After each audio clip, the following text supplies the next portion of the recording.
صحیح بخاری حدیث نمبر 481۔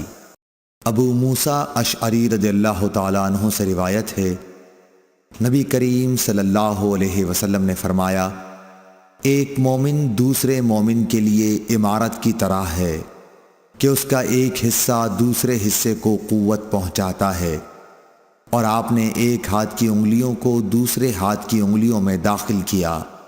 صحیح بخاری حدیث نمبر 482۔ محمد بن سیرین نے حضرت ابو ہریرہ رضی اللہ تعالیٰ عنہ سے روایت کیا ہے، انہوں نے کہا کہ رسول کریم صلی اللہ علیہ وسلم نے ہمیں دوپہر کے بعد کی 2 نمازوں میں سے کوئی نماز پڑھائی، ظہر یا عصر کی۔ ابن سیرین نے کہا کہ حضرت ابو ہریرہ رضی اللہ تعالیٰ عنہ نے اس کا نام تو لیا تھا لیکن میں بھول گیا۔ حضرت ابو ہریرہ رضی اللہ تعالیٰ عنہ نے بتلایا کہ آپ نے ہمیں 2 رکعت نماز پڑھا کر سلام پھیر دیا۔ اس کے بعد ایک لکڑی کی لاٹھی سے جو مسجد میں رکھی ہوئی تھی، آپ صلی اللہ علیہ وسلم ٹیک لگا کر کھڑے ہو گئے۔ ایسا معلوم ہوتا تھا کہ جیسے آپ بہت ہی خفا ہوں، اور آپ نے اپنے دائیں ہاتھ کو بائیں ہاتھ پر رکھا اور ان کی انگلیوں کو ایک دوسرے میں داخل کیا، اور آپ نے اپنے دائیں رخسار مبارک کو بائیں ہاتھ کی ہتھیلی سے سہارا دیا۔ جو لوگ نماز پڑھ کر جلدی نکل جایا کرتے تھے وہ مسجد کے دروازوں سے پار ہو گئے۔ پھر لوگ کہنے لگے کہ کیا نماز کم کر دی گئی ہے؟ حاضرین میں ابو بکر اور عمر رضی اللہ تعالیٰ عنہ بھی موجود تھے، لیکن انہیں بھی آپ سے بولنے کی ہمت نہ ہوئی۔ انہی میں ایک شخص تھے جن کے ہاتھ لمبے تھے اور انہیں ذوالیدین کہا جاتا تھا۔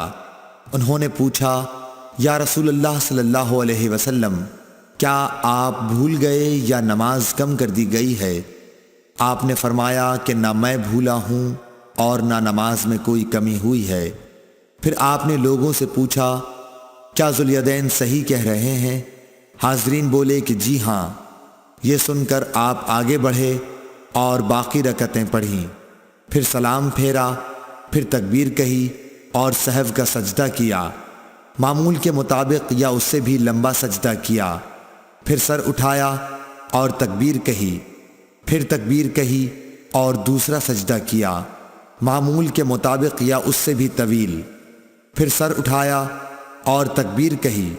لوگوں نے بار بار ابن سیرین سے پوچھا کہ کیا پھر سلام پھیرا؟ تو وہ جواب دیتے کہ مجھے خبر دی گئی ہے کہ عمران بن حسین کہتے تھے کہ پھر سلام پھیرا۔ صحیح بخاری حدیث نمبر 483۔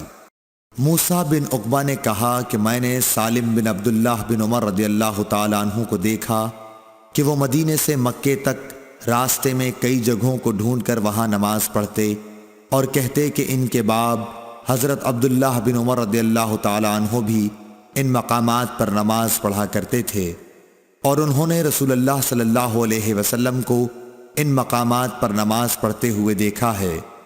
اور موسیٰ بن عقبہ نے کہا کہ مجھ سے نافع نے ابن عمر رضی اللہ تعالیٰ عنہ کے متعلق بیان کیا کہ وہ ان مقامات پر نماز پڑھتے تھے، اور میں نے سالم سے پوچھا تو مجھے خوب یاد ہے کہ انہوں نے بھی نافع کے بیان کے مطابق ہی تمام مقامات کا ذکر کیا، فقط مقام شرف روحا کی مسجد کے متعلق دونوں نے اختلاف کیا۔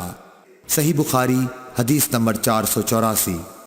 موسیٰ بن عقبہ کو عبداللہ بن عمر رضی اللہ تعالیٰ عنہ نے خبر دی کہ حضرت صلی اللہ علیہ وسلم جب عمرے کے قصد سے تشریف لے گئے اور حجۃ الوداع کے موقع پر جب حج کے لیے نکلے تو آپ نے ذوالحلیفہ میں قیام فرمایا۔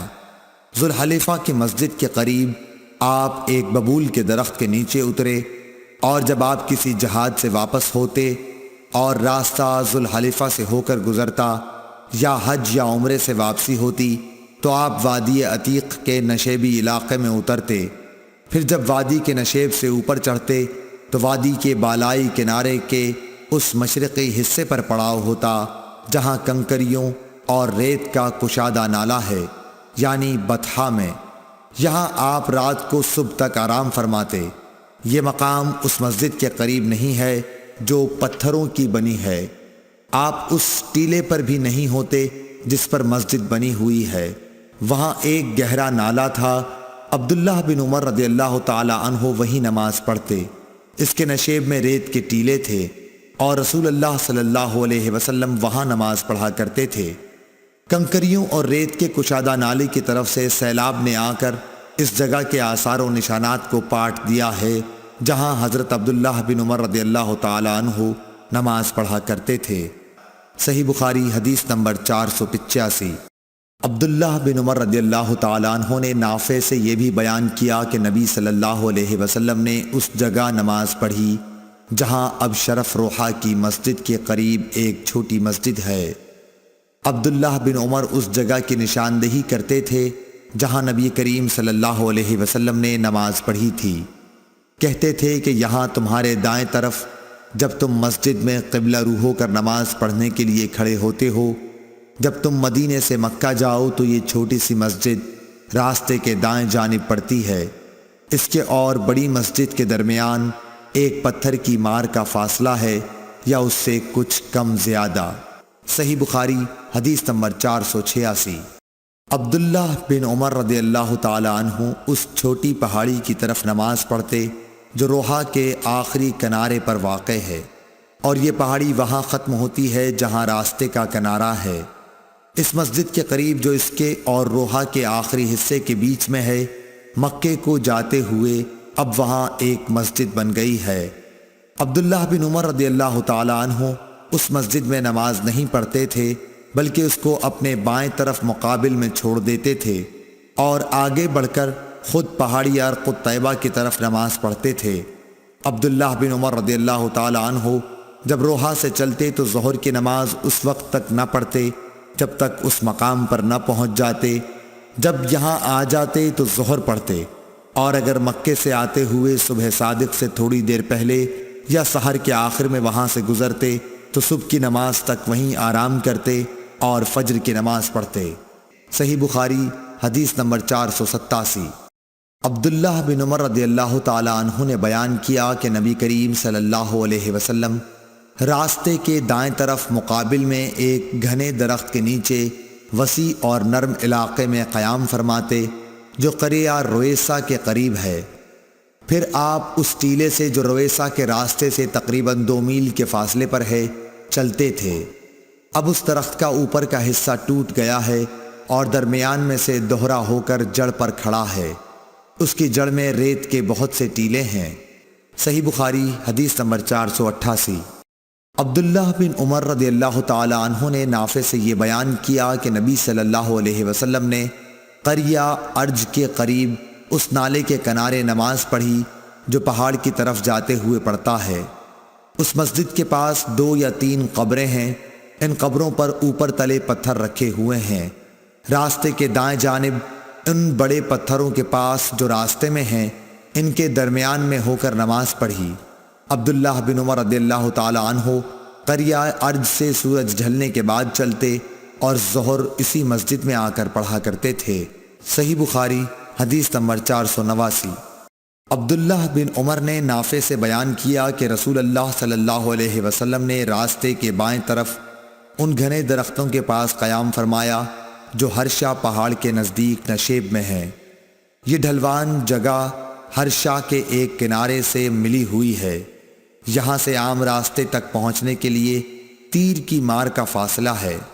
عبداللہ بن عمر رضی اللہ تعالی عنہ اس بڑے درخت کی طرف نماز پڑھتے تھے جو ان تمام درختوں میں راستے سے سب سے زیادہ نزدیک ہے، اور سب سے لمبا درخت بھی یہی ہے۔